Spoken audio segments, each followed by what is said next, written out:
bienvenidos una vez más a Consulta a su Médico. El día de hoy un programa muy especial porque tenemos al doctor, miembro de la Academia de Medicina, doctor y profesor de Medicina Interna, el doctor Raúl Ariz-Andraca. Muchas gracias por estar con nosotros y por ser parte de esta gran experiencia para mí, y ojalá que le sirva a todo el público que está muy pendiente de las respuestas que nos va a dar el día de hoy.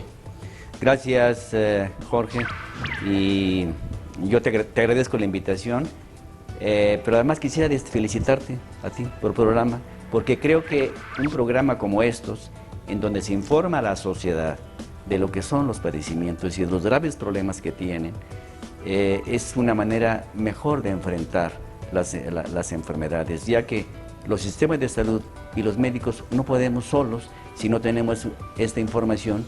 Y estos programas en donde se difunde información acerca de enfermedades creo que son fundamentales. Me parece que es el camino. Jorge, te felicito. Muchísimas gracias, doctor. ¿Y qué le parece si empezamos, como es un programa dirigido al pueblo, a la gente como nosotros, que lamentablemente muchas veces no sabemos de este tipo de cosas, pues comenzar explicando qué es la medicina interna y cuál es la diferencia con la medicina general, porque mucha gente puede saber o no, o se puede confundir, ¿no?, con estas dos especialidades. Claro, y se confunden también con los internos. Me parece una pregunta fundamental. Y te lo voy a contestar con algunas características que definen a la propia especialidad. Primero, la medicina interna es una especialidad. Segundo, es una especialidad que atiende a los adultos. Esto no implica pediatría, no implica cirugía, no implica enfermedades de mujeres, ginecobstetricia.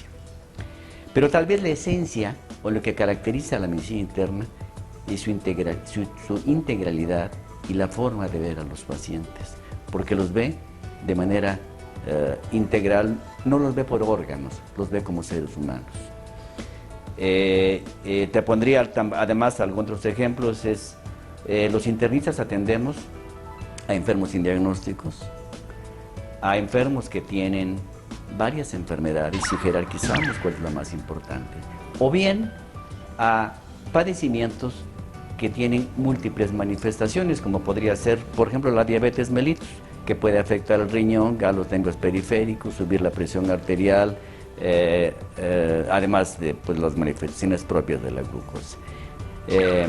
Creo que la medicina interna es muy costo efectiva y es uno de los mejores recursos que tiene la medicina para enfrentar a la sociedad. La diferencia con los médicos generales es que nosotros no vemos niños, no vemos sanos, en general no vemos sanos, no vemos problemas quirúrgicos, aunque los derivamos a los urólogos, por ejemplo, y no vemos problemas de cirugía, como comentaba, y de ginecobstetricia.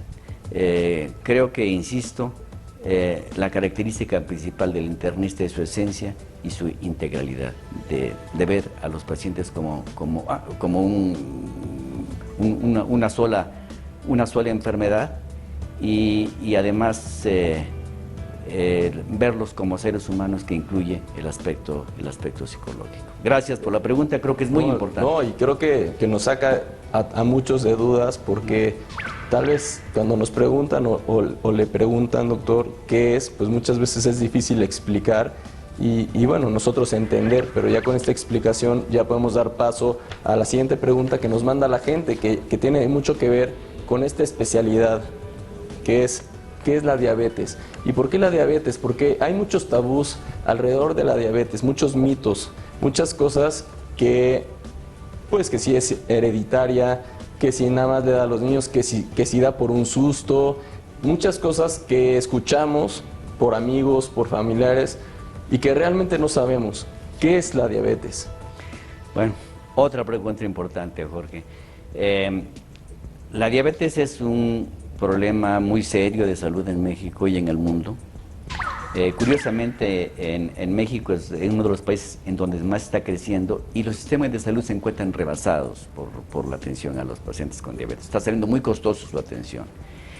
Y la diabetes es una enfermedad metabólica, crónica, con tendencia hereditaria y que se va a desarrollar en el curso de la vida de acuerdo a los estilos de vida. Es decir, si una persona no tiene estilos de vida saludables, es decir, no hace ejercicio, aumenta de peso, y si tiene esta carga genética de diabetes, tiene una alta posibilidad de desarrollarla. Hay varios tipos de diabetes. A la diabetes que me estoy refiriendo es a la diabetes tipo 2, que es el 90% de la diabetes en México, o aún poco más. Y de acuerdo a la última encuesta nacional de diabetes, en México hay un seguimiento puntual de todo esto. La INSANUD se realizó en 2012. En México el 9% de la población general, que son más o menos como 14 millones de pacientes con diabetes en México. Y además su atención es muy costosa, porque además, como no es una enfermedad que se cure, es un padecimiento que requiere de consultas frecuentes al médico y muchos de los medicamentos son costosos. De manera que es una deuda de los sistemas de salud para los mexicanos. Tenemos que atender y ponerle más atención a diabetes. Y creo que es esto. Programas como esto creo que están contribuyendo un poco a mejorar la atención en diabetes. Y para la gente que nos preguntamos, bueno, ¿qué tipos de diabetes hay, como la A, la B? ¿Qué características podría tener, por ejemplo, la diabetes mellitus? Exacto. Hay varios tipos de diabetes, como comentaba, la más común es la 2. Y esta diabetes, curiosamente, se caracteriza por tener muy pocos síntomas. A diferencia de la 1, que es la que le da a los niños, y en esta forma de diabetes, pues los niños pronto manifiestan la enfermedad porque orinan mucho, se sienten muy mal, no crecen, en fin, se ponen graves los niños con diabetes tipo 1. Pero el paciente con diabetes tipo 2 no tiene prácticamente síntomas. No es raro que el paciente se diagnostique la enfermedad cuando acude con un urólogo, por ejemplo, o cuando acude con algún otro médico y le hace exámenes generales y se encuentra que la glucosa en sangre está alta.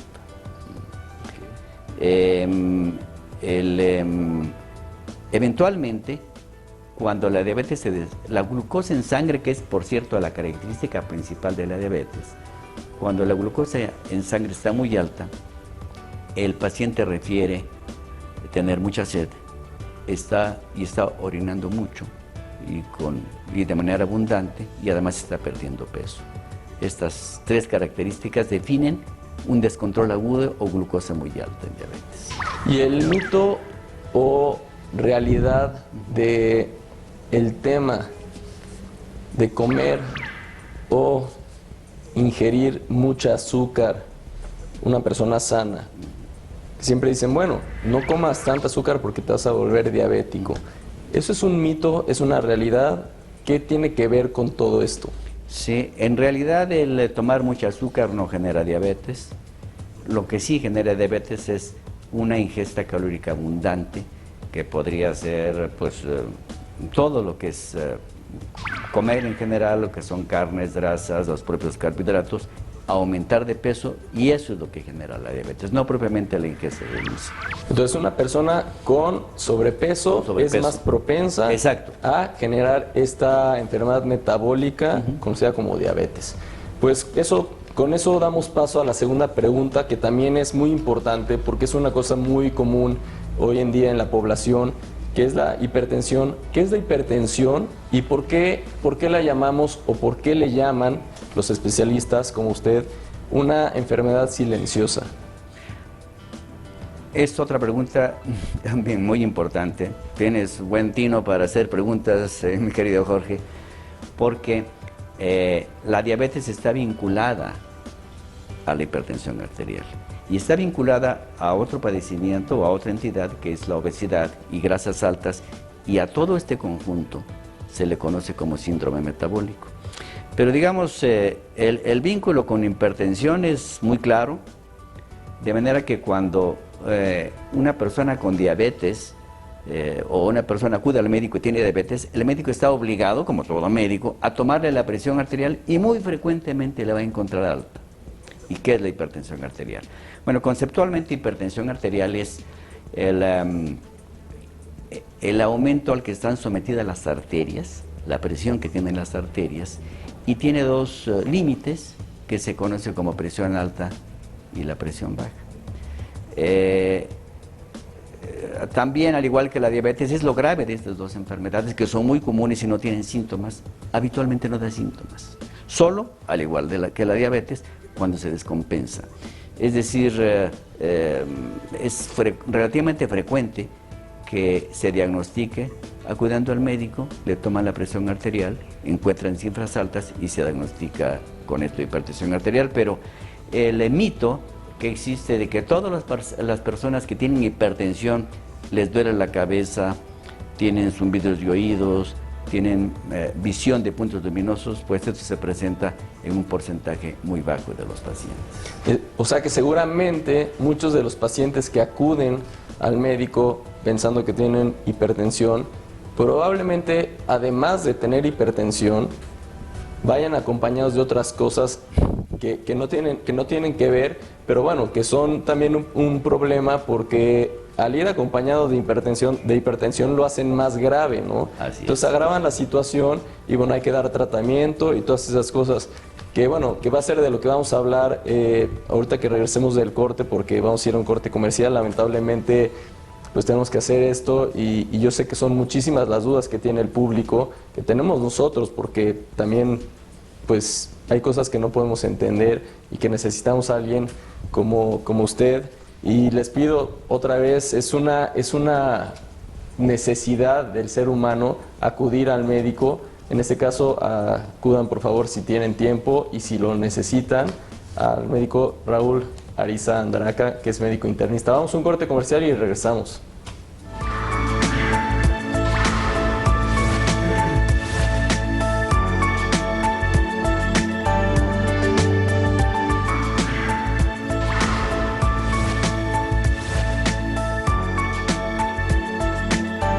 Ya estamos de regreso aquí en Consulte a su médico con el doctor Raúl Ariza Andraca, que es médico internista y que nos estaba platicando sobre diabetes, hipertensión, y vamos a preguntar qué tratamientos hay para los hipertensos, qué tratamientos nos puede solucionar este problema de hipertensión o lo que va acompañado también de la hipertensión, porque estamos hablando que es una enfermedad silenciosa, que llegan los pacientes al consultorio y que lamentablemente, aparte de tener hipertensión, van acompañados de otros padecimientos. ¿Qué puede ser? De otros padecimientos como la diabetes, por ejemplo. Tanto en hipertensión como en la propia diabetes es muy importante los estilos de vida. Los estilos de vida saludables. Hay estudios en donde se han comparado medicamentos con estilos de vida saludable y el impacto que tienen los estilos de vida saludable es mayor que el impacto que tienen los medicamentos. En los estilos de vida saludable, bueno, lo que se tiene que recomendar es tener una dieta adecuada, una dieta balanceada, una dieta rica en fibras, poca sal, pocas grasas animales, acudir al médico. Y acá es importante regresar a lo que estábamos comentando, que los pacientes no siempre tienen síntomas. Eso tiene su parte grave, porque por ello no se sienten enfermos y bueno, es una enfermedad que pues puede progresar y puede provocar graves consecuencias, incluso la muerte. De manera que además de los medicamentos, que hay muchos recursos para tratar hipertensión arterial, hay muchos medicamentos, creo que es muy importante los estilos de vida. Una dieta, el ejercicio físico, una dieta saludable, poca sal.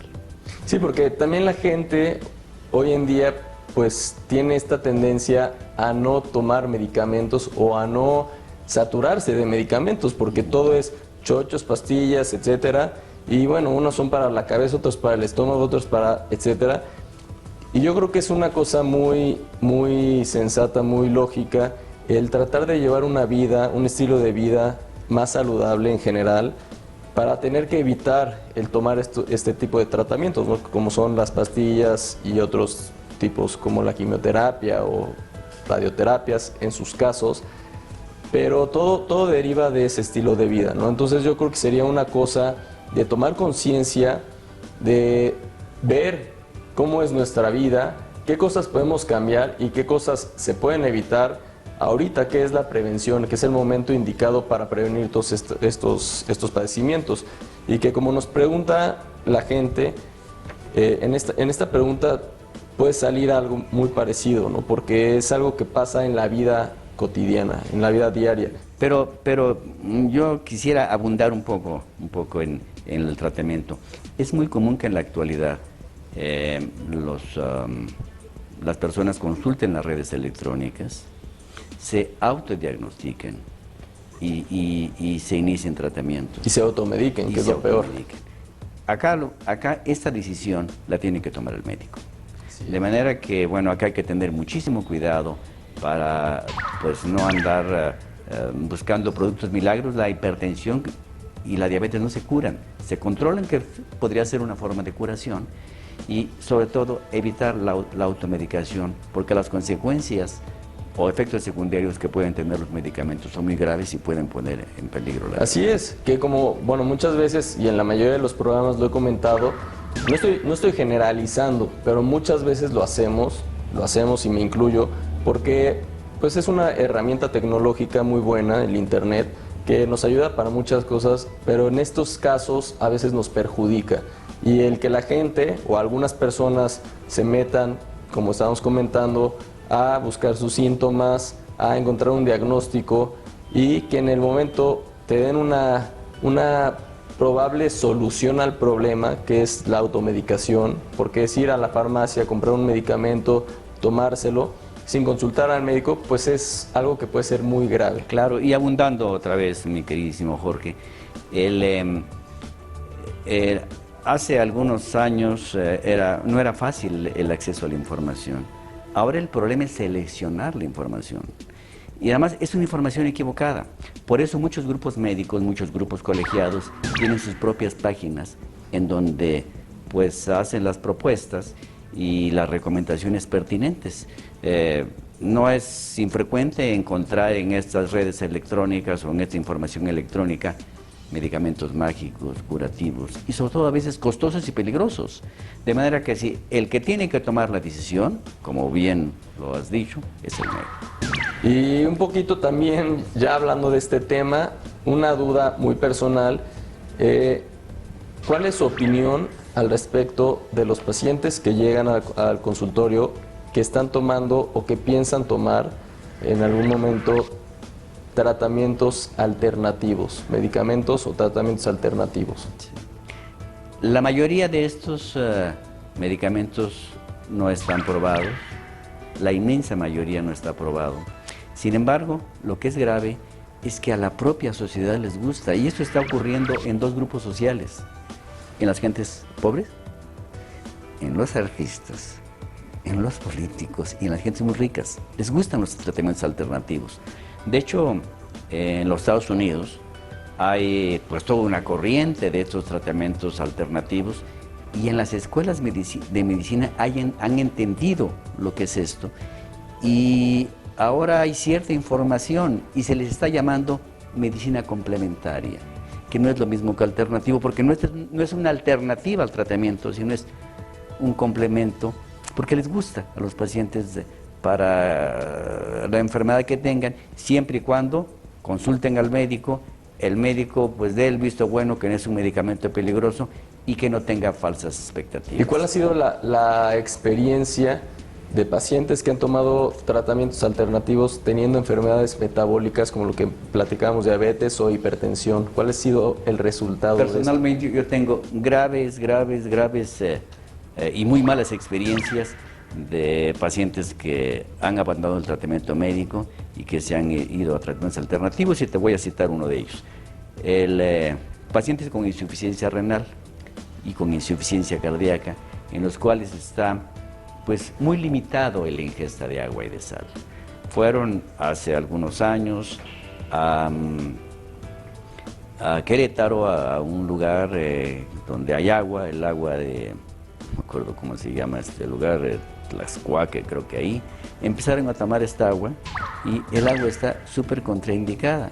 Son pacientes, 2 de ellos murieron, porque llegaron pues en intoxicación acuosa, ¿no? Llegaron y muy hinchados en edema pulmonar y murieron por estar tomando agua de Tlacuaque, agua de... bueno, el nombre se me escapa en este momento. Pero bueno, son finalmente es la decisión de la persona, y yo les aconsejo, yo les recomiendo que vayan y que consulten a su médico, en este caso al doctor Raúl Arisandraca, cuyos datos van a aparecer en pantalla en cualquier momento. Y pues sigo con la siguiente pregunta que nos manda la gente, que es: me siento cansado y estoy orinando mucho y estoy perdiendo peso. Estos síntomas, ¿qué podrían decirnos?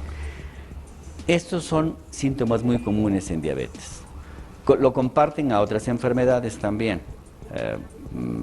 Podría ser, de hecho, alguna bacteria, incluso alguna neoplasia. Pero lo primero que se tiene que investigar es diabetes mellitus. Una persona que tiene malestar general, la glucosa pues se eleva en sangre, por eso la ecuación del malestar general. Esta glucosa en sangre provoca que orinen mucho. Al orinar mucho se deshidratan y empiezan a tomar agua y se hace todo ese círculo vicioso. De manera que si tienen los pacientes estos síntomas, tienen que ir con su médico para que se efectúen los estudios necesarios y se investigue específicamente diabetes. Sí, porque eso es otro tema también, ¿no? Hacerse estudios para también saber, porque los médicos también muchas veces creemos que son magos y que nos van a dar una solución y que saliendo del consultorio todo va a ser perfecto, pero muchas veces el médico necesita estos estudios. Si es un ortopedista, pues tal vez una radiografía o una biometría hemática, un electrocardiograma, que bueno, muchas veces también se confunde o creen que los médicos internistas también son cardiólogos, aunque es una subespecialidad de la medicina interna. Es una derivada de la medicina interna. Y voy a abundar un poco en el ejemplo que estabas comentando hace un momento, Jorge. Yo he tenido pacientes que se sienten mal, se van a hacer los estudios que ellos deciden, lo encuentran anormal y después te hablan para decirse, ellos lo interpretan y para decirse qué me tengo que tomar. Oiga, doctor, fíjese que me siento mal, estoy llorando mucho, me duele la cabeza, me hice unos exámenes, salí con la glucosa alta, ¿qué me tomo? Así es. Entonces, bueno, pues, es un enfoque completamente equivocado y muy grave además, ¿no? Sí, primero, bueno, está bien hacerse los estudios, tener prevención, ir cada X meses, hacerse exámenes de sangre, biometrías o químicas sanguíneas, pero como lo hemos repetido una y otra vez, invitándolos a tener conciencia, ¿no? A que tengamos más conciencia y que no tratemos de ser nuestros propios médicos y llevar el papel: oiga, doctor, me hice este examen, me podría ayudar a interpretarlo, ¿no? Que muchas veces hay muchas alternativas. El doctor Raúl Ariza también ha trabajado y trabaja, está muy en contacto con las asociaciones públicas y también privadas, y que nos pueden orientar. Lamentablemente se nos termina el tiempo, doctor. Hay muchas dudas y muchas preguntas de la gente que esperemos que nos acompañe en otro programa para seguir contestando estas preguntas. Los datos del doctor Raúl Ariza van a aparecer en pantalla en estos momentos y los míos también. Soy Jorge Ugarte, me pueden encontrar como @BeckerUgarte en Twitter, en Facebook y también en el canal de YouTube de Excelsior Televisión. Yo los invito a que no se pierdan este y los siguientes programas aquí en Excelsior Televisión en punto de las 4:30 en Consulta a su médico. Muchas gracias, doctor, por estar con nosotros. Gracias a ti, Jorge, y gracias por la labor que estás haciendo. Al contrario, muchas gracias.